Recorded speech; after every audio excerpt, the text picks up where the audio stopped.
श्रीदशमहाविद्यास्तोत्रम्। नमस्ते चण्डिके चण्डी चण्डमुण्डविनाशिनी। नमस्ते कालिके काल महाभयविनाशिनी। शिवे रक्ष जगद्धात्री प्रसीद हरिवल्लभे। प्रणमामि जगद्धात्रीं जगत्पालनकारिणीं। जगच्छोभकरीं विद्यां जगत्सृष्टिविधायिनीं। करालां विकटां घोरां मुण्डमालाविभूषितां। हरार्चितां हराराध्यां नमामि हरवल्लभां।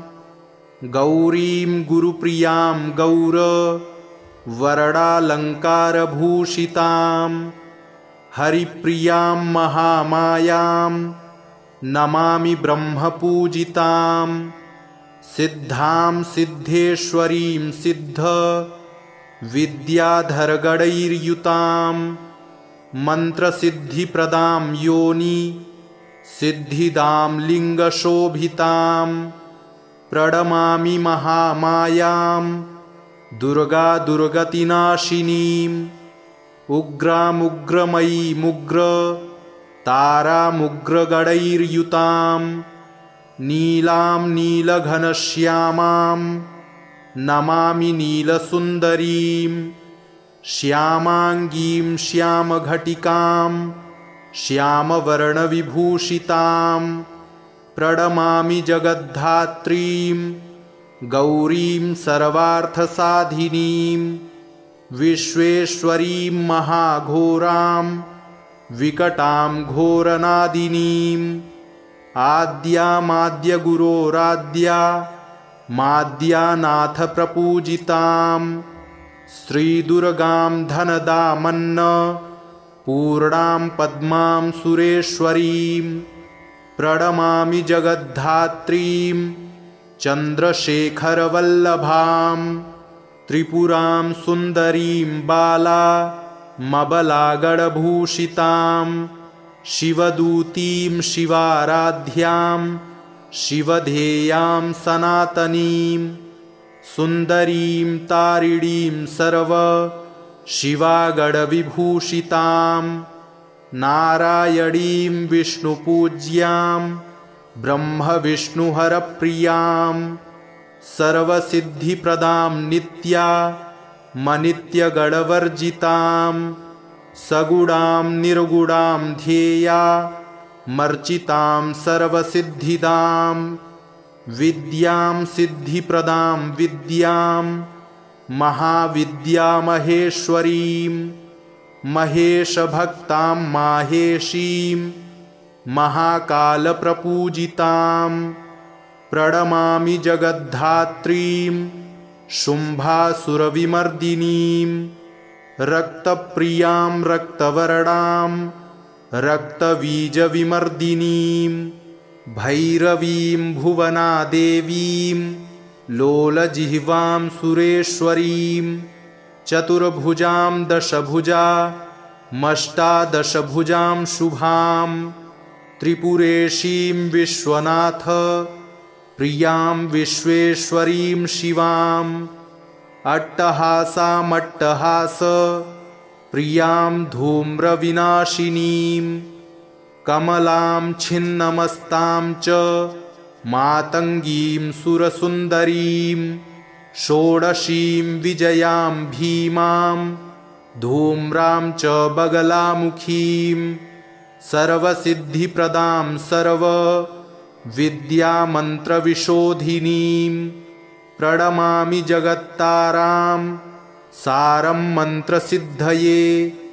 इत्येवं वरारोहे स्तोत्रं सिद्धिकरं प्रियं। पठित्वा मोक्षमाप्नोति सत्यं वै गिरिनन्दिनी। कुजवारे चतुर्दश्या ममायां जीववासरे। शुक्रे निशिगते स्तोत्रं पठित्वा मोक्षमाप्नुयात्। त्रिपक्षे मन्त्रसिद्धिः स्यात् स्तोत्रपाठाद्धिशङ्करी चतुर्दश्यां निशाभागे शनिभौमदिने तथा निशामुखे पठेत् स्तोत्रं मन्त्रसिद्धिमवाप्नुयात्। केवलं स्तोत्रपाठाद्धि मन्त्रसिद्धिरनुत्तमा। जागर्ति सततं चण्डी स्तोत्रपाठाद्भुजङ्गिनी। नमस्ते चण्डिके चण्डी चण्डमुण्डविनाशिनी। नमस्ते कालिके काल महाभयविनाशिनी। शिवे रक्ष जगद्धात्री प्रसीद हरिवल्लभे।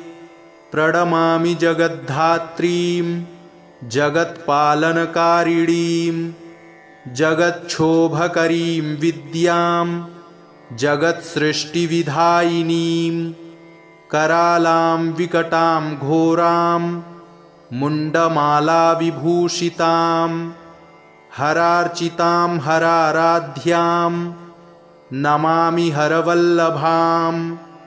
गौरीं गुरुप्रियां गौर वरडालङ्कारभूषितां हरिप्रियां महामायां नमामि ब्रह्मपूजितां। सिद्धां सिद्धेश्वरीं सिद्ध विद्याधरगणैर्युतां मन्त्रसिद्धिप्रदां योनि सिद्धिदां लिङ्गशोभितां। प्रणमामि महामायां दुर्गा दुर्गतिनाशिनीं। उग्रामुग्रमयीमुग्र तारामुग्रगणैर्युतां नीलां नीलघनश्यामां नमामि नीलसुन्दरीं। श्यामाङ्गीं श्यामघटिकां श्यामवर्णविभूषितां। प्रणमामि जगद्धात्रीं गौरीं सर्वार्थसाधिनीं। विश्वेश्वरीं महाघोरां विकटां घोरनादिनीं। आद्यामाद्यगुरोराद्या माद्यानाथ प्रपूजितां। श्रीदुर्गां धनदामन्न पूर्णां पद्मां सुरेश्वरीं। प्रणमामि जगद्धात्रीं चन्द्रशेखरवल्लभां। त्रिपुरां सुन्दरीं बालामबलागणभूषितां। शिवदूतीं शिवाराध्यां शिवधेयां सनातनीं। सुन्दरीं तारिणीं सर्व शिवागणविभूषितां। नारायणीं विष्णुपूज्यां ब्रह्मविष्णुहरप्रियां। सर्वसिद्धिप्रदां नित्यामनित्यगणवर्जितां। सगुणां निर्गुणां ध्येया मर्चितां सर्वसिद्धिदां। विद्यां सिद्धिप्रदां विद्यां महाविद्यामहेश्वरीं। महेशभक्तां माहेशीं महाकालप्रपूजितां। प्रणमामि जगद्धात्रीं शुम्भासुरविमर्दिनीं।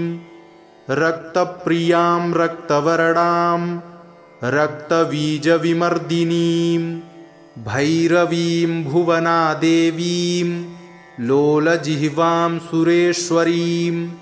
चतुर्भुजां दशभुजामष्टादशभुजां शुभां। त्रिपुरेशीं विश्वनाथ प्रियां विश्वेश्वरीं शिवां। अट्टहासामट्टहास प्रियां धूम्रविनाशिनीं। कमलां छिन्नमस्तां च मातङ्गीं सुरसुन्दरीं। षोडशीं विजयां भीमां धूम्रां च बगलामुखीं। सर्वसिद्धिप्रदां सर्वविद्यामन्त्रविशोधिनीं। प्रणमामि जगत्तारां सारं मन्त्रसिद्धये। इत्येवं वरारोहे स्तोत्रं सिद्धिकरं प्रियं। पठित्वा मोक्षमाप्नोति सत्यं वै गिरिनन्दिनी कुजवारे चतुर्दश्या ममायां जीववासरे शुक्रे निशिगते स्तोत्रं पठित्वा मोक्षमाप्नुयात् त्रिपक्षे मन्त्रसिद्धिः स्यात् स्तोत्रपाठाद्धिशङ्करी चतुर्दश्यां निशाभागे शनिभौमदिने तथा निशामुखे पठेत् स्तोत्रं मन्त्रसिद्धिमवाप्नुयात् केवलं स्तोत्रपाठाद्धि मन्त्रसिद्धिरनुत्तमा जागर्ति सततं चण्डी स्तोत्रपाठाद्भुजङ्गिनी नमस्ते चण्डिके चण्डी चण्डमुण्डविनाशिनी नमस्ते कालिके काल महाभयविनाशिनी शिवे रक्ष जगद्धात्री प्रसीद हरिवल्लभे प्रणमामि जगद्धात्रीं जगत्पालनकारिणीं जगच्छोभकरीं विद्यां जगत्सृष्टिविधायिनीं करालां विकटां घोरां मुण्डमालाविभूषितां हरार्चितां हराराध्यां नमामि हरवल्लभां गौरीं गुरुप्रियां गौर वरडालङ्कारभूषितां हरिप्रियां महामायां नमामि ब्रह्मपूजितां सिद्धां सिद्धेश्वरीं सिद्ध विद्याधरगणैर्युतां मन्त्रसिद्धिप्रदां योनि सिद्धिदां लिङ्गशोभितां प्रणमामि महामायां दुर्गा दुर्गतिनाशिनीम् उग्रामुग्रमयीमुग्र तारामुग्रगणैर्युतां नीलां नीलघनश्यामां नमामि नीलसुन्दरीं श्यामाङ्गीं श्यामघटिकां श्यामवर्णविभूषितां प्रणमामि जगद्धात्रीं गौरीं सर्वार्थसाधिनीं विश्वेश्वरीं महाघोरां विकटां घोरनादिनीं आद्यामाद्यगुरोराद्या माद्यानाथप्रपूजितां श्रीदुर्गां धनदामन्न पूर्णां पद्मां सुरेश्वरीं प्रणमामि जगद्धात्रीं चन्द्रशेखरवल्लभां त्रिपुरां सुन्दरीं बालामबलागणभूषितां शिवदूतीं शिवाराध्यां शिवधेयां सनातनीं सुन्दरीं तारिणीं सर्व शिवागणविभूषितां नारायणीं विष्णुपूज्यां ब्रह्मविष्णुहरप्रियां सर्वसिद्धिप्रदां नित्या मनित्यगणवर्जितां सगुणां निर्गुणां ध्येया मर्चितां सर्वसिद्धिदां विद्यां सिद्धिप्रदां विद्यां महाविद्यामहेश्वरीं महेशभक्तां माहेशीं महाकालप्रपूजितां प्रणमामि जगद्धात्रीं शुम्भासुरविमर्दिनीं रक्तप्रियां रक्तवर्णां रक्तबीजविमर्दिनीं भैरवीं भुवनादेवीं लोलजिह्वां सुरेश्वरीं चतुर्भुजां दशभुजामष्टादशभुजां शुभां त्रिपुरेशीं विश्वनाथ प्रियां विश्वेश्वरीं शिवां अट्टहासामट्टहास प्रियां धूम्रविनाशिनीं कमलां छिन्नमस्तां च मातङ्गीं सुरसुन्दरीं षोडशीं विजयां भीमां धूम्रां च बगलामुखीं सर्वसिद्धिप्रदां सर्वविद्यामन्त्रविशोधिनीं प्रणमामि जगत्तारां सारं मन्त्रसिद्धये। इत्येवं वरारोहे स्तोत्रं सिद्धिकरं प्रियं पठित्वा मोक्षमाप्नोति सत्यं वै गिरिनन्दिनी। कुजवारे चतुर्दश्या ममायां जीववासरे शुक्रे निशिगते स्तोत्रं पठित्वा मोक्षमाप्नुयात्। त्रिपक्षे मन्त्रसिद्धिः स्यात् स्तोत्रपाठाद्धिशङ्करी। चतुर्दश्यां निशाभागे शनिभौमदिने तथा निशामुखे पठेत् स्तोत्रं मन्त्रसिद्धिमवाप्नुयात्। केवलं स्तोत्रपाठाद्धि मन्त्रसिद्धिरनुत्तमा। जागर्ति सततं चण्डी स्तोत्रपाठाद्भुजङ्गिनी। नमस्ते चण्डिके चण्डी चण्डमुण्डविनाशिनी। नमस्ते कालिके काल महाभयविनाशिनी। शिवे रक्ष जगद्धात्री प्रसीद हरिवल्लभे।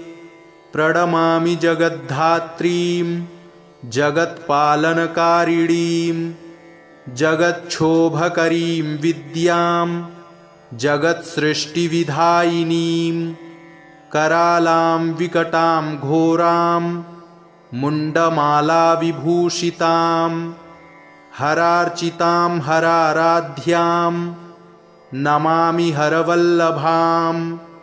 गौरीं गुरुप्रियां गौरवरडालङ्कारभूषितां हरिप्रियां महामायां नमामि ब्रह्मपूजितां।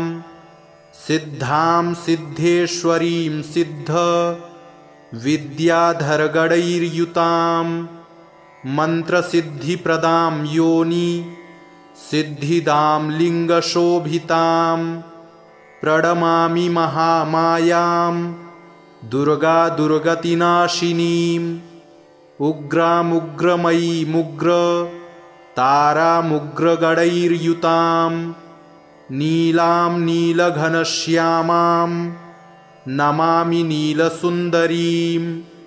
श्यामाङ्गीं श्यामघटिकां श्यामवर्णविभूषितां। प्रणमामि जगद्धात्रीं गौरीं सर्वार्थसाधिनीं।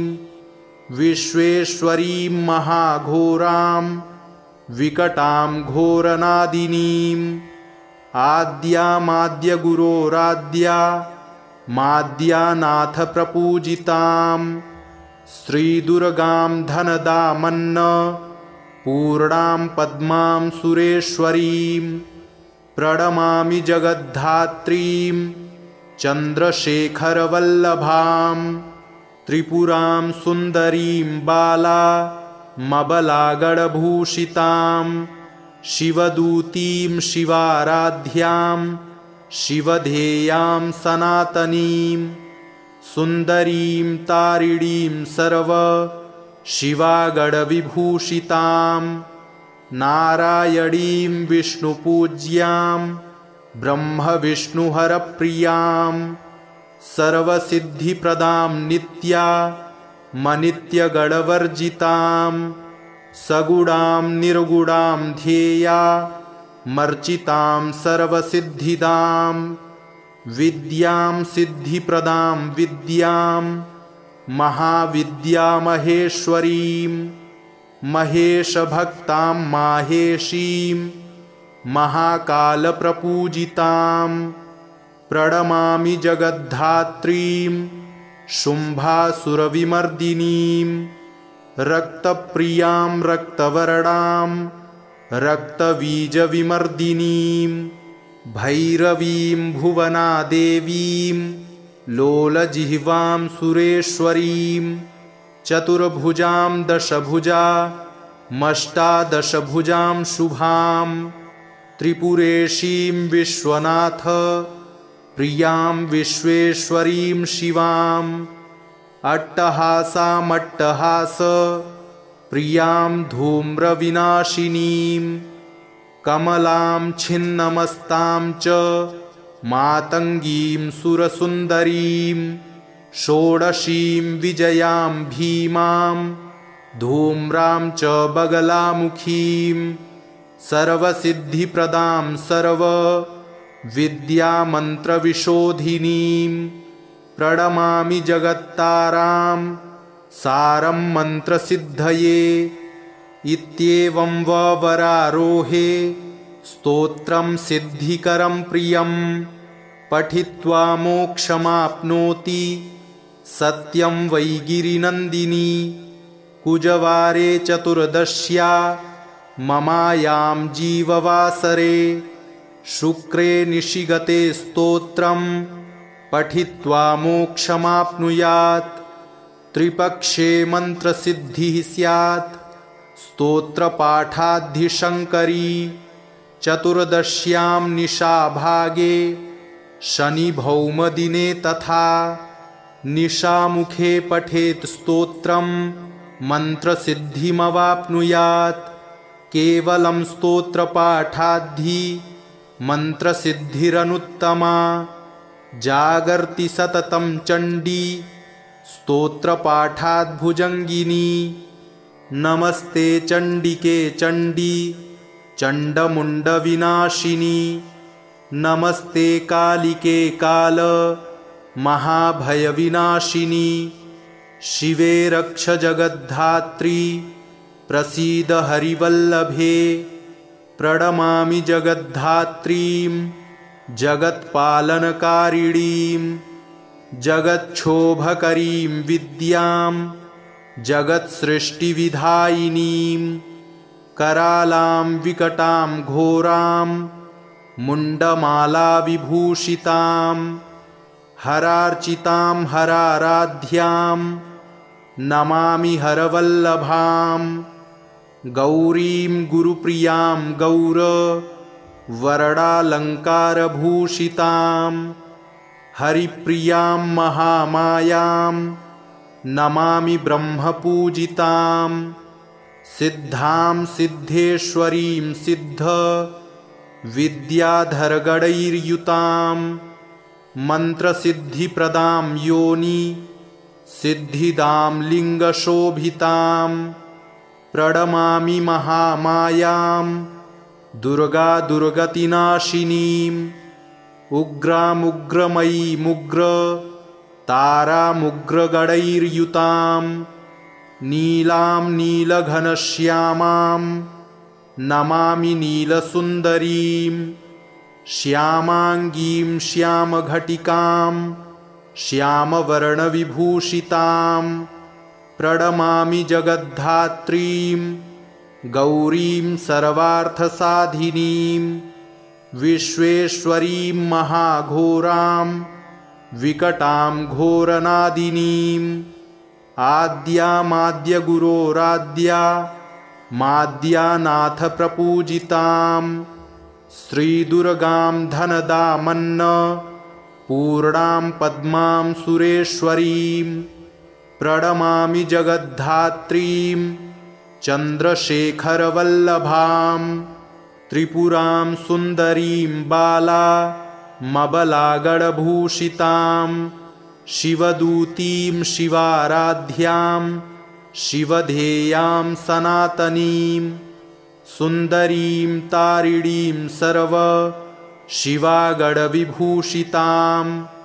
नारायणीं विष्णुपूज्यां ब्रह्मविष्णुहरप्रियां सर्वसिद्धिप्रदां नित्यामनित्यगणवर्जितां सगुणां निर्गुणां ध्येया मर्चितां सर्वसिद्धिदां विद्यां सिद्धिप्रदां विद्यां महाविद्यामहेश्वरीं महेशभक्तां माहेशीं महाकालप्रपूजितां प्रणमामि जगद्धात्रीं शुम्भासुरविमर्दिनीं रक्तप्रियां रक्तवर्णां रक्तबीजविमर्दिनीं भैरवीं भुवनादेवीं लोलजिह्वां सुरेश्वरीं चतुर्भुजां दशभुजामष्टादशभुजां शुभां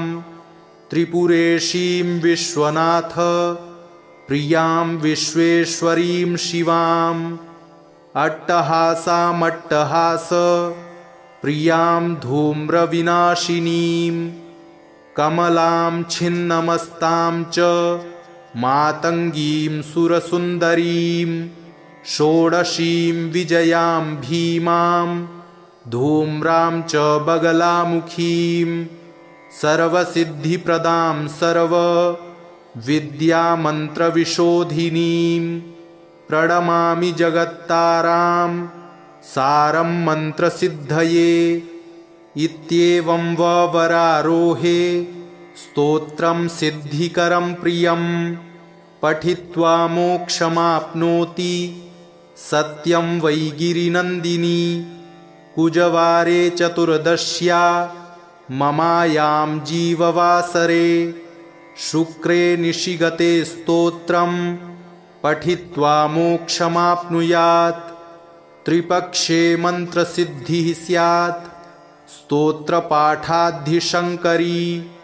चतुर्दश्यां निशाभागे शनिभौमदिने तथा निशामुखे पठेत् स्तोत्रं मन्त्रसिद्धिमवाप्नुयात्। केवलं स्तोत्रपाठाद्धि मन्त्रसिद्धिरनुत्तमा। जागर्ति सततं चण्डी स्तोत्रपाठाद्भुजङ्गिनी। नमस्ते चण्डिके चण्डी चण्डमुण्डविनाशिनी। नमस्ते कालिके काल महाभयविनाशिनी। शिवे रक्ष जगद्धात्री प्रसीद हरिवल्लभे। प्रणमामि जगद्धात्रीं जगत्पालनकारिणीं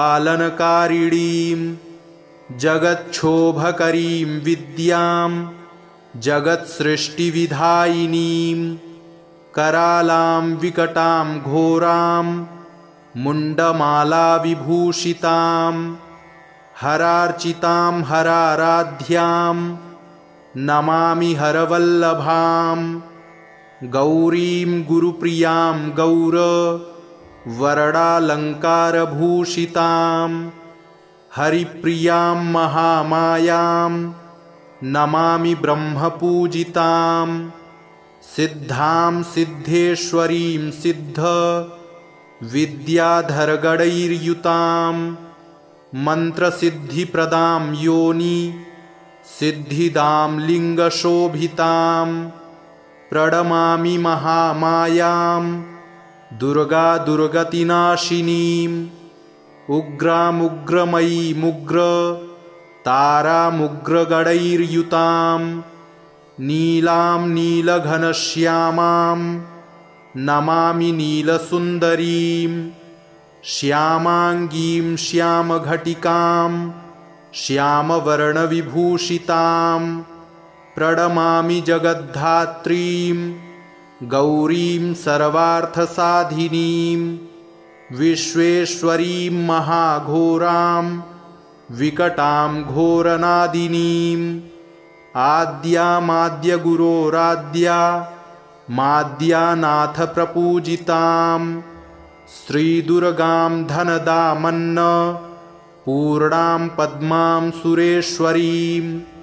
प्रणमामि जगद्धात्रीं चन्द्रशेखरवल्लभां त्रिपुरां सुन्दरीं बालामबलागणभूषितां शिवदूतीं शिवाराध्यां शिवधेयां सनातनीं सुन्दरीं तारिणीं सर्व शिवागणविभूषितां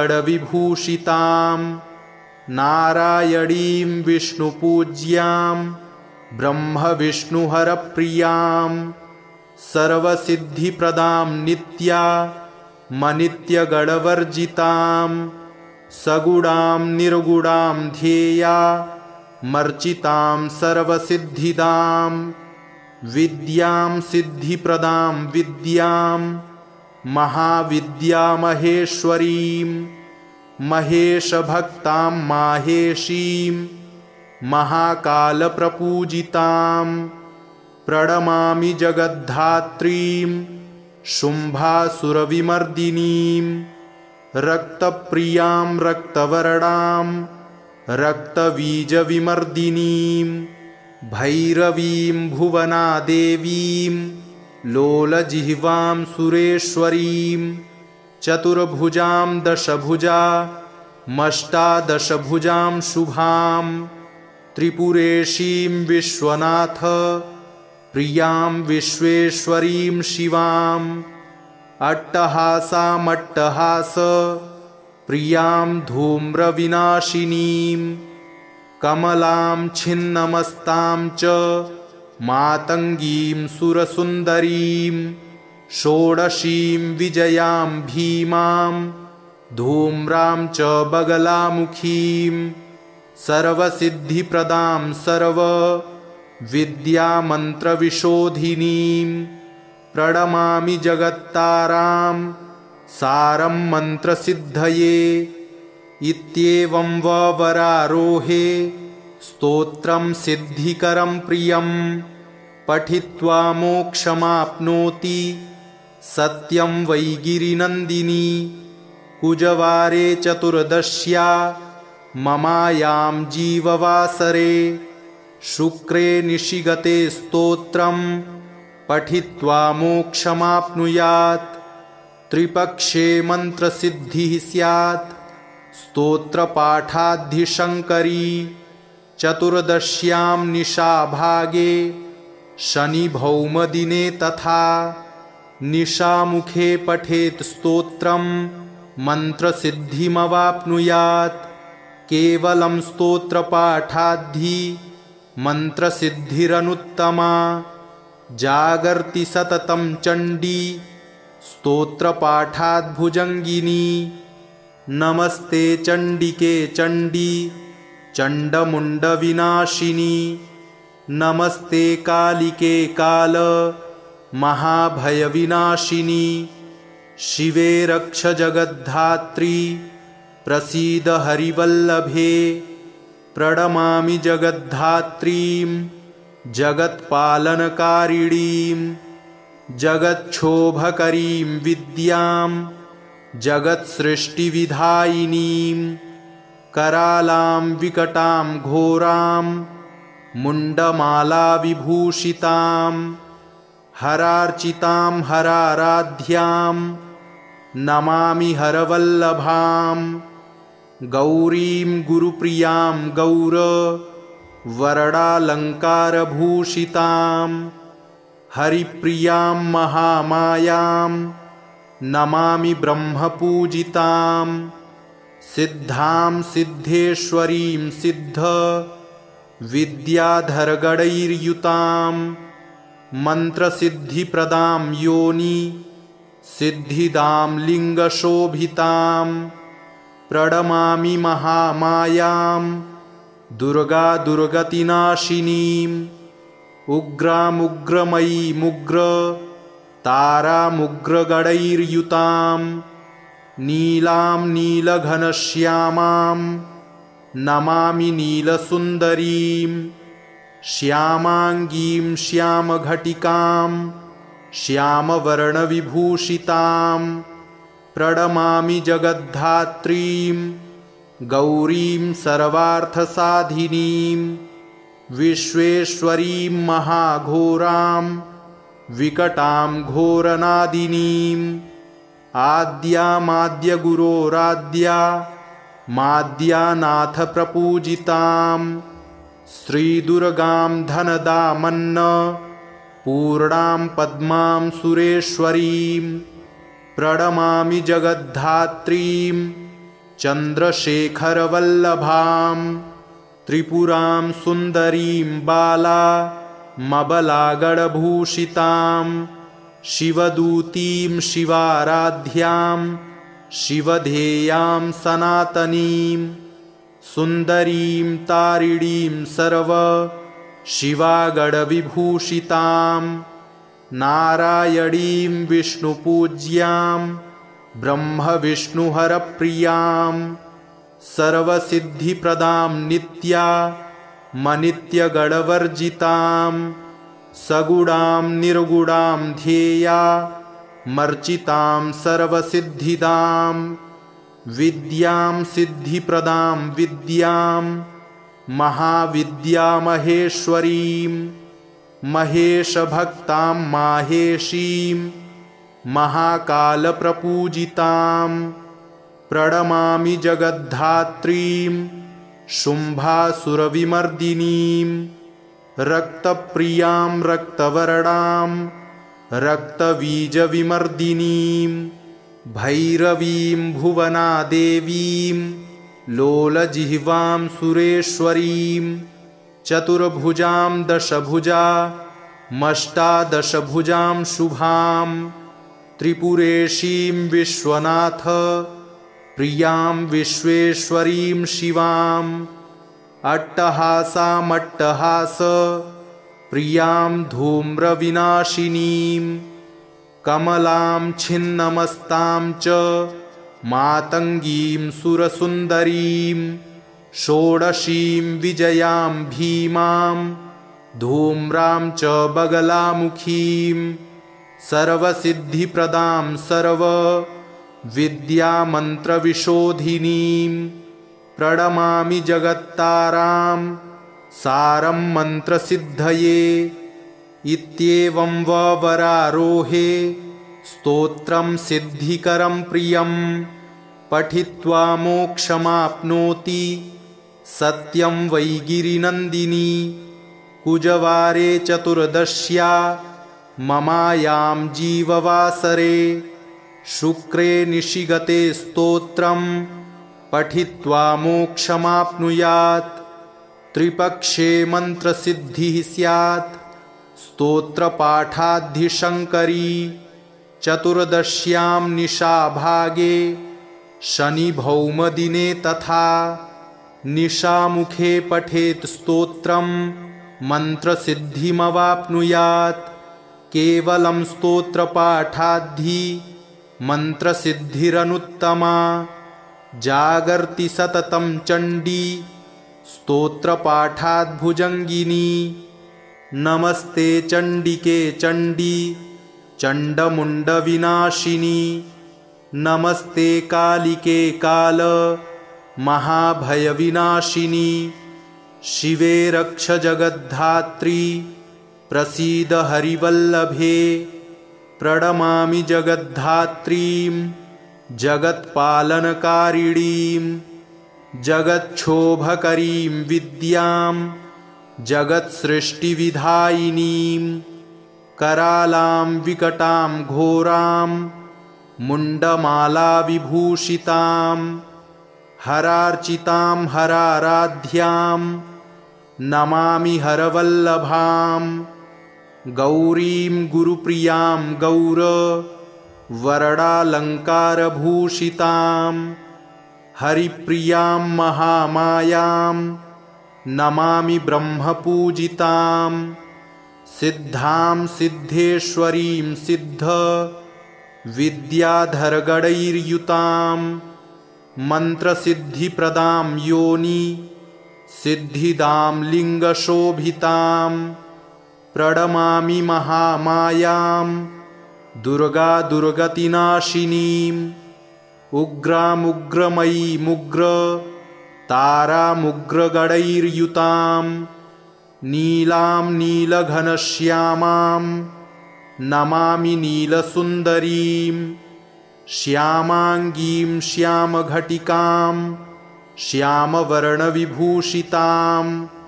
प्रणमामि जगद्धात्रीं गौरीं सर्वार्थसाधिनीं विश्वेश्वरीं महाघोरां विकटां घोरनादिनीं आद्यामाद्यगुरोराद्या माद्यानाथप्रपूजितां श्रीदुर्गां धनदामन्न पूर्णां पद्मां सुरेश्वरीं प्रणमामि जगद्धात्रीं चन्द्रशेखरवल्लभां त्रिपुरां सुन्दरीं बालामबलागडभूषितां शिवदूतीं शिवाराध्यां शिवधेयां सनातनीं सुन्दरीं तारिणीं सर्व शिवागडविभूषितां नारायणीं विष्णुपूज्यां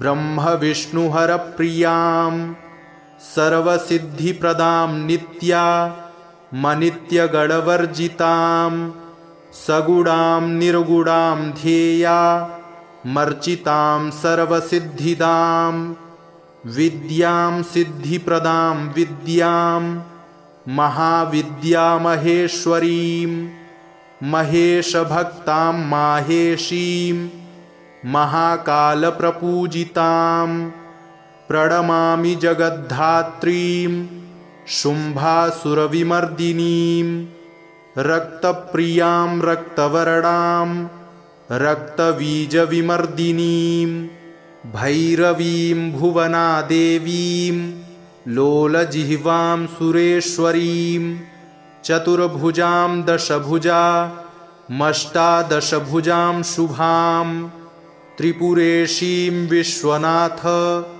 प्रियां विश्वेश्वरीं शिवां अट्टहासामट्टहास प्रियां धूम्रविनाशिनीं कमलां छिन्नमस्तां च मातङ्गीं सुरसुन्दरीं षोडशीं विजयां भीमां धूम्रां च बगलामुखीं सर्वसिद्धिप्रदां सर्वविद्यामन्त्रविशोधिनीं प्रणमामि जगत्तारां सारं मन्त्रसिद्धये इत्येवं वरारोहे स्तोत्रं सिद्धिकरं प्रियं पठित्वा मोक्षमाप्नोति सत्यं वै गिरिनन्दिनी कुजवारे चतुर्दश्या ममायां जीववासरे शुक्रे निशिगते स्तोत्रं